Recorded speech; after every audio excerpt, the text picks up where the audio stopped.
है आप सभी का आपके अपने चैनल लक्ष्य तक पर सीटेट के लिए स्पेशल क्लास आज की होने वाली है। वह है हिंदी पेडागोजी। बहुत ही महत्वपूर्ण क्लास होने वाली। आपके पेपर में जितने भी प्रश्न पूछे जाएंगे, कई प्रश्न यहाँ से आपको देखने को मिल सकते हैं।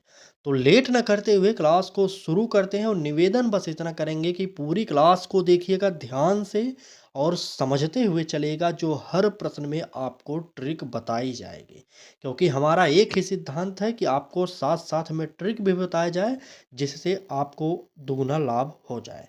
तो चलिए क्लास को शुरू करते हैं। आज क्लास थोड़ा सा नया पैटर्न पर आधारित है। देखिए इस प्रकार के कई सारे प्रश्न होने वाले हैं।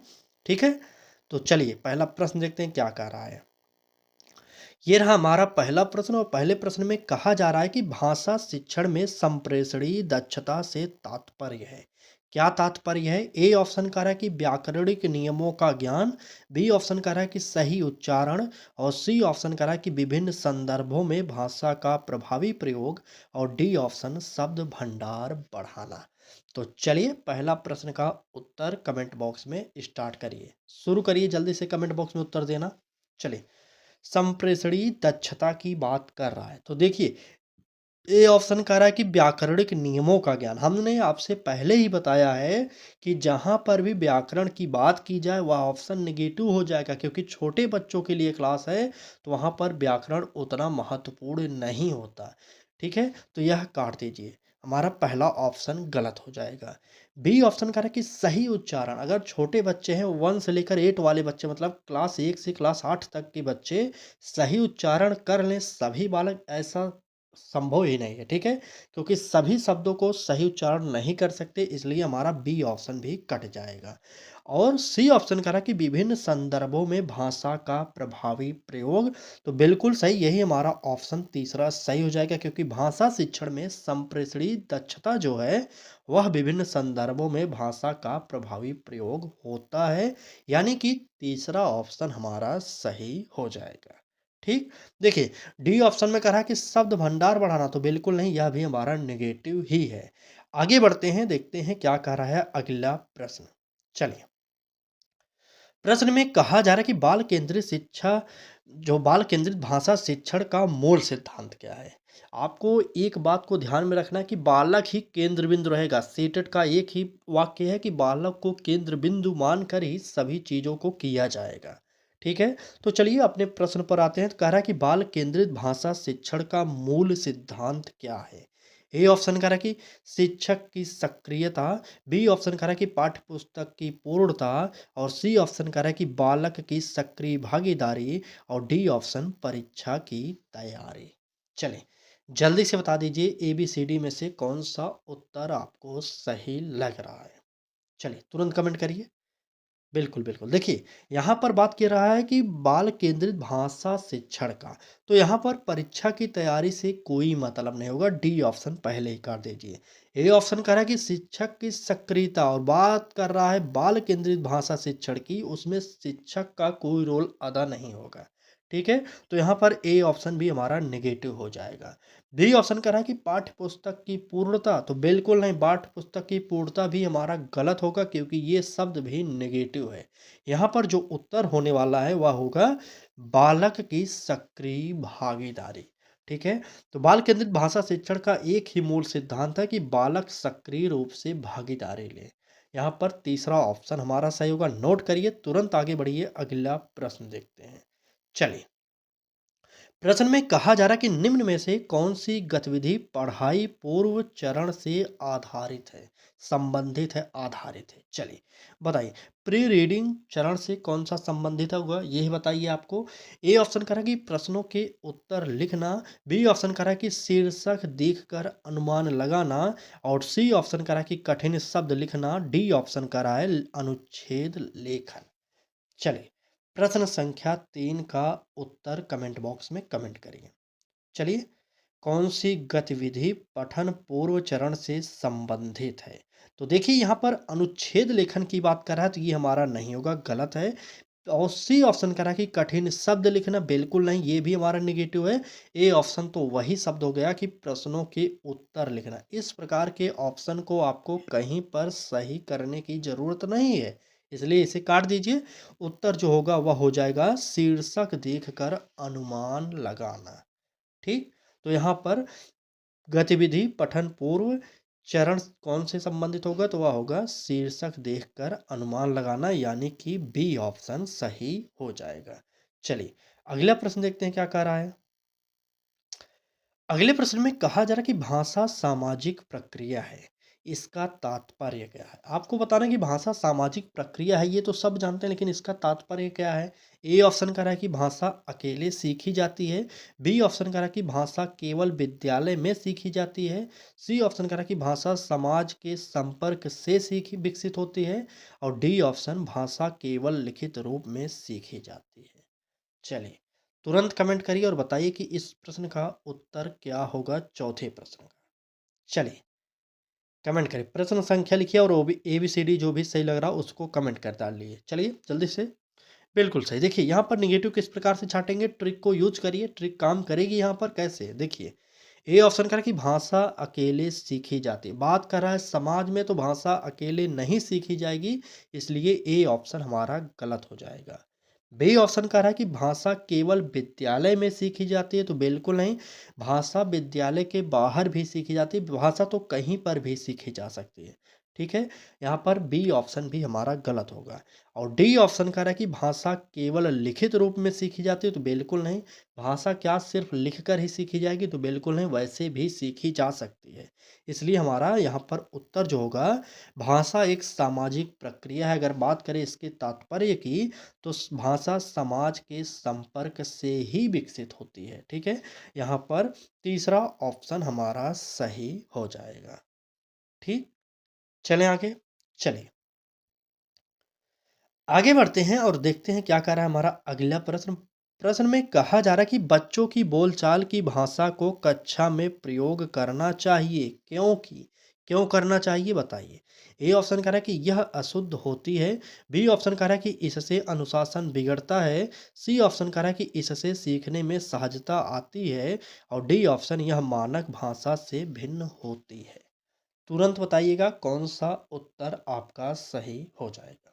चलिए, बच्चों की बोलचाल की भाषा को कक्षा में प्रयोग करना चाहिए, क्यों करना चाहिए ये आप बताइए। चलिए जल्दी से बताइए प्रश्न संख्या 5 का उत्तर।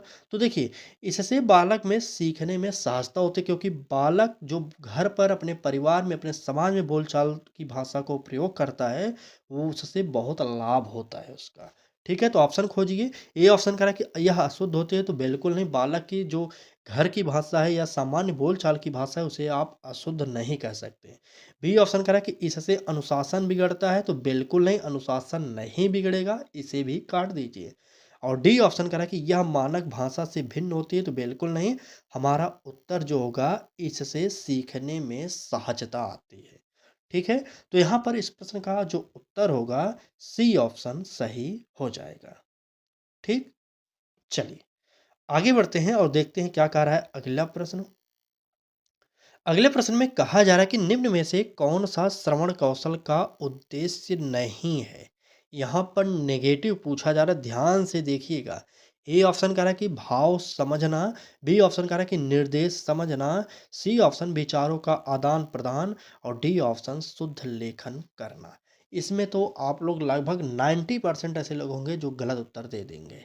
चलिए देखते हैं कितने लोग इस प्रश्न का उत्तर सही देते हैं। प्रश्न संख्या 6 का उत्तर कमेंट बॉक्स में दीजिए। चलिए जल्दी से बता दीजिए कि श्रवण कौशल का उद्देश्य इसमें से कौन सा नहीं होगा। तो देखिए, उद्देश्य की सबसे पहले बात कर लें, तो भाव समझना जो दिया गया है ये हमारा श्रवण कौशल का उद्देश्य होता है। और निर्देश समझना ये भी उद्देश्य होता है। विचारों का आदान प्रदान करना ये भी उद्देश्य होता है। लेकिन जो हमारा उद्देश्य नहीं होता वह होता है शुद्ध लेखन करना। यहाँ पर लिखने की बात कर रहा है, तो श्रवण कौशल का प्रयोग ही नहीं हो रहा है। तो यहाँ पर इस प्रश्न का जो उत्तर होगा डी ऑप्शन हमारा सही हो जाएगा। ठीक, चलिए क्लास अच्छी लग रही है तो लाइक कर दीजिए, अगर चैनल पर पहली बार हो तो सब्सक्राइब करिए और बेल आइकन को ज़रूर ऑन करिए, क्योंकि इस बार सीटेट में आपको 100 प्लस स्कोर दिलाने का हमारा ये चैलेंज है, तो आप थोड़ा-सा हमारा सहयोग करिए, ठीक है? क्योंकि आप थोड़ा-सा सहयोग करेंगे, अच्छे से पढ़ाई करेंगे तो आपको भी 100 नंबर मिल जाएगा, प्लस हमारा जो चैलेंज है वो भी पूरा हो जाएगा, ठीक? चलिए। आगे बढ़ते हैं। अगला प्रश्न देखते हैं क्या कह रहा है। भाषा शिक्षण में स्कैप होल्डिंग का अर्थ है। स्कैप होल्डिंग शब्द किसने दिया था? तो वाइगोत्स्की महोदय ने दिया था, ये जानते रहेगा। स्कैप होल्डिंग मतलब होता है सहारा देना, और इसका दूसरा नाम कह सकते हैं स्कैप होल्डिंग का पाड़ या ढांचा होता है हिंदी में, आप इसे भी जानते रहिएगा, ठीक। चलिए, स्कैफोल्डिंग का अर्थ पूछा जा रहा है तो ए ऑप्शन कह रहा है कि दंड देना, तो बिल्कुल नहीं, दंड नहीं देना इसका अर्थ होता है। बी ऑप्शन कह रहा है कि सहायता देकर धीरे धीरे आत्मनिर्भर बनाना, बिल्कुल ये हो सकता है। सी ऑप्शन कह रहा है कि केवल उदाहरण देना, तो बिल्कुल नहीं। और डी ऑप्शन तो एकदम गलत है, क्योंकि पाठ रटवाने की बात कर रहा है, ठीक है। तो यहाँ पर इसके फोल्डिंग का जो अर्थ होगा वह होगा सहायता देकर धीरे धीरे आत्मनिर्भर बनाना, यानी कि बी ऑप्शन हमारा इस प्रश्न का उत्तर सही हो जाएगा, ठीक। चलिए, अगला प्रश्न देखेंगे तो कह रहा है कि कविता शिक्षण में सबसे पहले ध्यान देना चाहिए। आपसे पूछा जा रहा है कि कविता शिक्षण में सबसे पहले ध्यान किस पर देना चाहिए। ए ऑप्शन कह रहा है कि अलंकारों पर, बी ऑप्शन कह रहा है कि कठिन शब्दों पर, और सी ऑप्शन कह रहा है कि भाव और लय पर, और डी ऑप्शन कह रहा है कि प्रश्नोत्तर पर। चलिए, प्रश्न संख्या 8 का उत्तर कमेंट बॉक्स में बताइए, तुरंत बताइएगा। चलिए, प्रश्न संख्या 8 का उत्तर ABCD जो भी आपको सही लग रहा हो तुरंत कमेंट करिए और बताइए। प्रश्न संख्या 8 बिल्कुल, देखिए, कविता शिक्षण में सबसे पहले ध्यान देने की बात कर रहा है।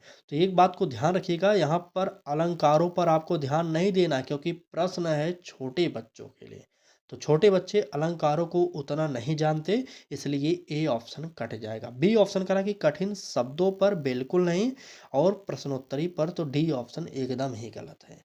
उत्तर जो होगा भाव और लय पर, इसी पर सबसे पहले हमें ध्यान देने की ज़रूरत है, ठीक? तो यहाँ पर हमारा तीसरा ऑप्शन सही हो जाएगा।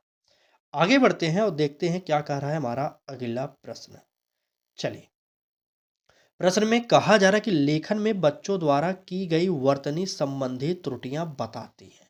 बहुत ही इंपॉर्टेंट प्रश्न है। अब बताइए कि लेखन में बच्चों द्वारा की गई वर्तनी त्रुटियां संबंधी हैं, किससे संबंधित है ये बताइए। ए ऑप्शन कह रहा है कि बच्चे ध्यान नहीं देते, बी ऑप्शन कह रहा है कि बच्चे सीखने की प्रक्रिया में हैं, सी ऑप्शन कह रहा है कि शिक्षक असफल है, और डी ऑप्शन भाषा कठिन है। तो चलिए, कमेंट करिए और बता दीजिए प्रश्न संख्या 9 का उत्तर क्या होने वाला है। चलिए, तुरंत कमेंट करिएगा। देखिए, आपको एक बात को ध्यान में रखना है कि बालक जब सीखते समय त्रुटि करेगा तो आप उसे गलती नहीं मानेंगे।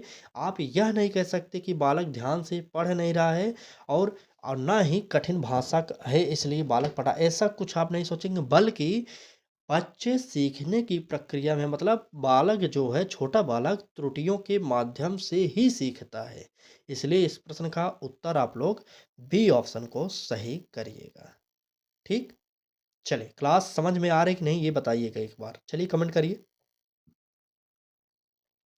प्रश्न देखते हैं, कह रहा है कि निम्न में से कौन सा मौन पठन का लाभ है। आपसे पूछा जा रहा है कि मौन पठन का लाभ क्या है। ए ऑप्शन करें कि उच्चारण सुधार, बी ऑप्शन गति और समझ में वृद्धि, सी ऑप्शन बोलने का अभ्यास, और डी ऑप्शन व्याकरण ज्ञान।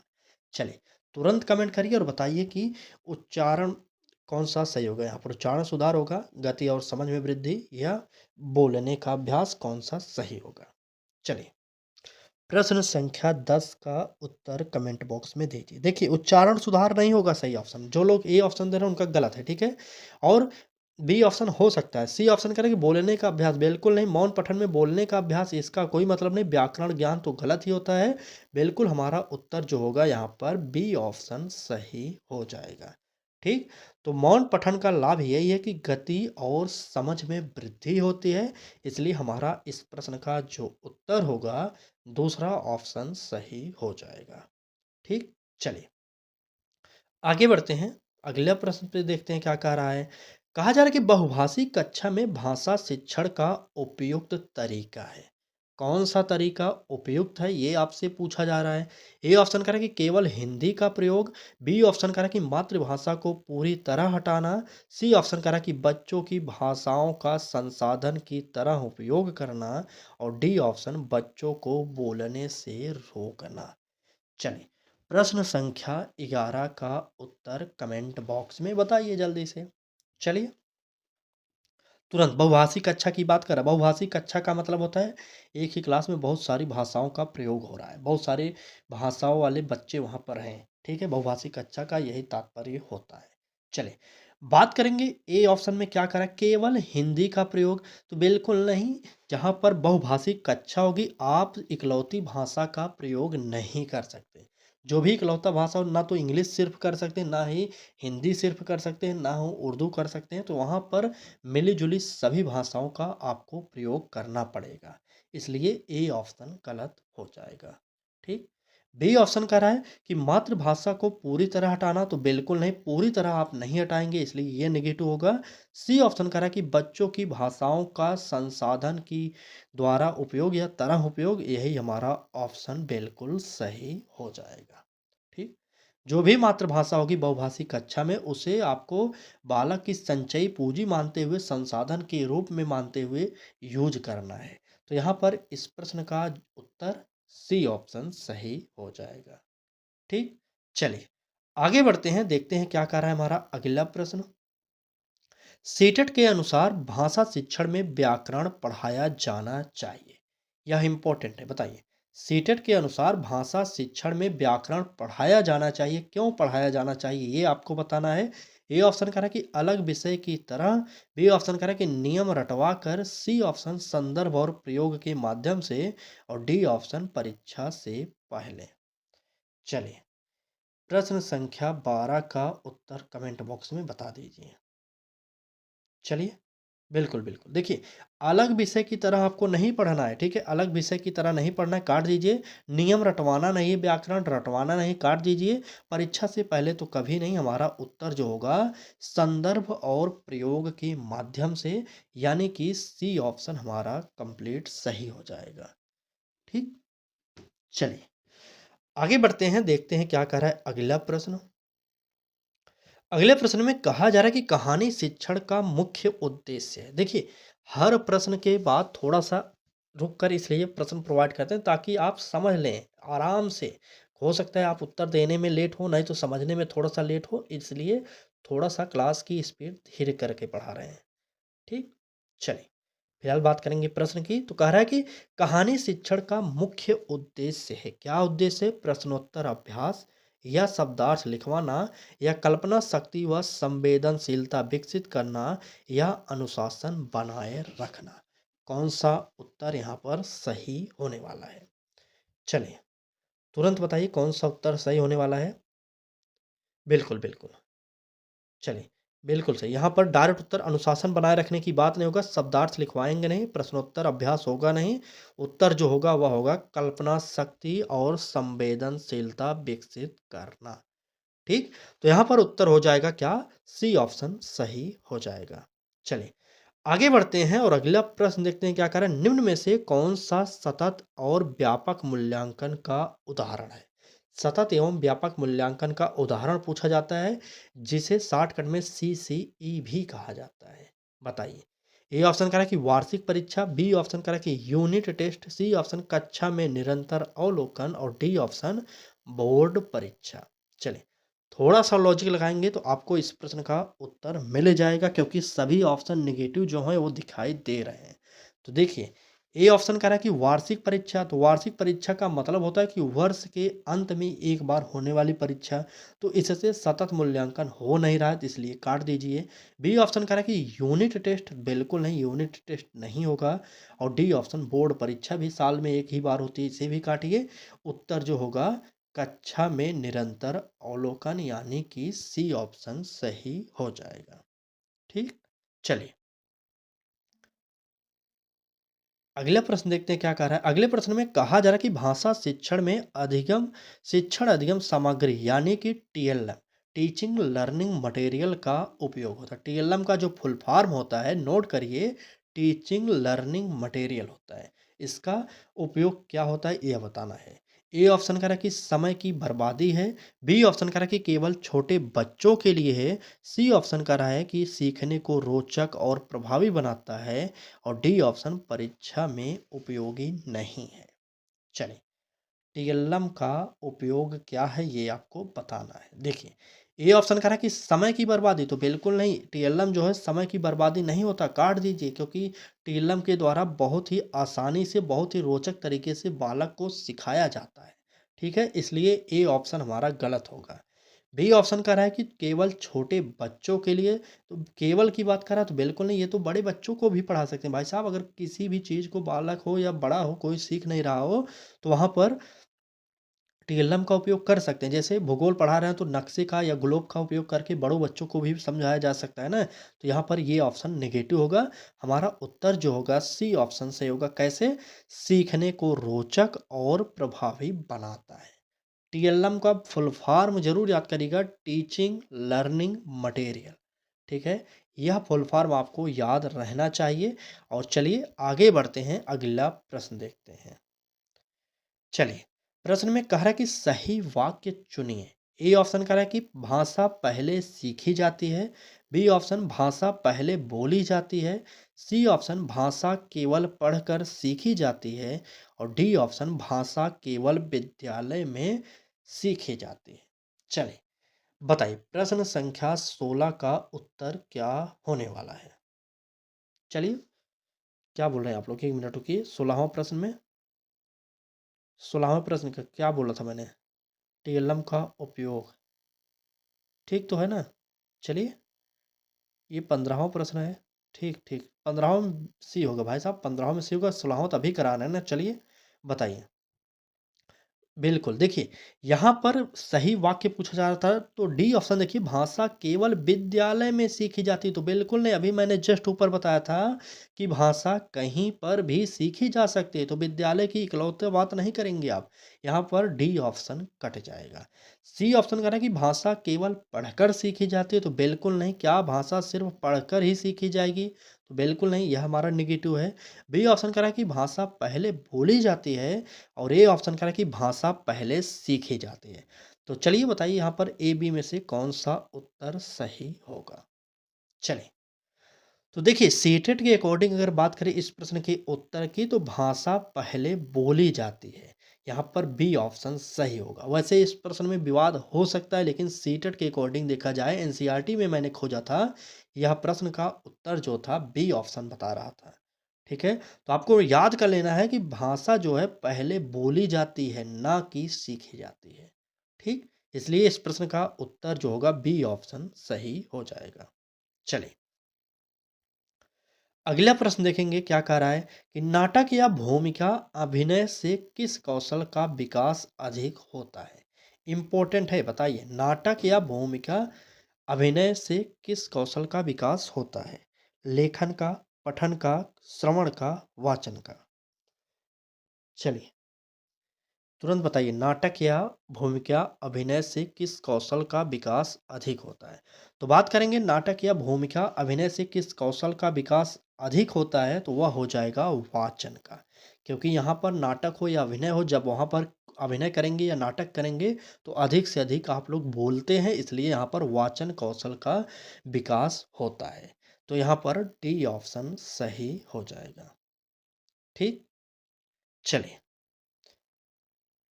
अगला प्रश्न देखते हैं क्या कह रहा है। कह रहा है कि इस भाषा सीखने में प्रेरणा का अर्थ है। प्रेरणा मतलब मोटिवेशन। मोटिवेशन का क्या अर्थ है?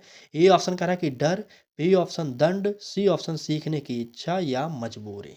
बताइए, मोटिवेशन का अर्थ क्या है भाषा सीखने में? चलिए, तुरंत कमेंट कर दीजिए और बताइए। तो देखिए, डर तो होगा नहीं, काट दीजिए। दंड भी नहीं होगा और मजबूरी तो होती नहीं। हमारा जो उत्तर होगा सी ऑप्शन, यानी कि सीखने की इच्छा होती है। ठीक है, तो यहाँ पर हमारा सी ऑप्शन सही हो जाएगा। अगला प्रश्न देखेंगे क्या कह रहा है। चलिए, प्रश्न में कहा जा रहा है कि कक्षा में प्रश्न पूछने का उद्देश्य होना चाहिए। क्या उद्देश्य होना चाहिए? ए ऑप्शन करा कि बच्चों को डराना, बी ऑप्शन करा कि केवल सही उत्तर पाना और सी ऑप्शन सोचने की प्रक्रिया को बढ़ाना और डी ऑप्शन समय पूरा करना। चलिए, प्रश्न संख्या 19 का उत्तर कमेंट बॉक्स में बताइए कि कक्षा में प्रश्न पूछने का उद्देश्य क्या होना चाहिए आपके अकॉर्डिंग। चलिए, तो देखिए, ए ऑप्शन देखिए क्या कह रहा है कि बच्चों को डराना। तो छोटे बच्चों को आप डराएंगे नहीं क्लास में। हमने बार बार अपनी क्लास में बता दिया है कि आप छोटे बच्चों को डराएंगे नहीं, इसलिए ए ऑप्शन कट जाएगा। बी ऑप्शन कह रहा है कि केवल सही उत्तर पाना। तो यह भी कभी नहीं हो सकता, क्योंकि क्लास में छोटे बच्चे रहेंगे। आप जब भी प्रश्न पूछेंगे तो ऐसा नहीं कि 100% लोग ही सही उत्तर दें, तो यह भी ऑप्शन गलत होगा। सी ऑप्शन कह रहा है कि सोचने की प्रक्रिया को बढ़ाना और डी ऑप्शन समय पूरा करना। तो यहाँ पर सोचने की प्रक्रिया को बढ़ाना, यही उत्तर हमारा सही हो जाएगा। ठीक, तीसरा ऑप्शन यहाँ पर हमारा सही हो रहा है। तो चलिए नेक्स्ट प्रश्न देखते हैं क्या कह रहा है। प्रश्न में कहा जा रहा है कि सीटेट के अनुसार आदर्श हिंदी शिक्षक वह है जो, बहुत ही इंपॉर्टेंट प्रश्न है। सीटेट के अनुसार आदर्श हिंदी शिक्षक वह है जो क्या है? ए ऑप्शन करा कि केवल पाठ पढ़ाए, बी ऑप्शन नियमों पर जोर दे, सी ऑप्शन भाषा का जीवंत उदाहरण बनाए और डी ऑप्शन अधिक गृह कार्य दे। चलिए, प्रश्न संख्या 20 का उत्तर कमेंट बॉक्स में बता दीजिए कौन सा उत्तर सही होगा। चलिए, तो देखिए, ए ऑप्शन क्या करा, केवल पाठ पढ़ाए। केवल लग गया, वैसे ही गलत। वैसे तो पाठ पढ़ाए ये शब्द भी निगेटिव है, इसलिए काट देंगे। बी ऑप्शन करा कि नियमों पर जोर दें। तो बिल्कुल नहीं, नियमों पर हम जोर नहीं देंगे। और डी ऑप्शन करा कि अधिक गृह कार्य दें। एक आदर्श हिंदी शिक्षक होने के नाते आप अधिक गृह कार्य न देकर बल्कि भाषा का जीवंत वातावरण बनाएं। यह ऑप्शन हमारा सही हो जाएगा। ठीक, चलिए, सी ऑप्शन यहाँ पर सही हो जाएगा। चलिए आगे बढ़ते हैं। आज की क्लास में बस इतने ही प्रश्न थे। बाकी क्लास आपको कैसी लगी ये कमेंट बॉक्स में आप ज़रूर बताइएगा। क्लास अच्छी लगी है तो लाइक कर दीजिए। चैनल पर पहली बार आए तो सब्सक्राइब कर लीजिए और बेल आइकन को भी ऑन कर लीजिए, जिससे आपको नोटिफिकेशन मिलता रहे। तो ज़रूर कमेंट करके बताइएगा कि आज की क्लास में आप लोगों का कितना प्रश्न सही हुआ। ठीक है, और प्रश्नों का स्तर कैसा था ये भी आपको साथ में बताना है। ठीक, चलिए आज की क्लास में बस इतना ही। लाइक शेयर सब्सक्राइब कर दीजिएगा। बहुत बहुत धन्यवाद।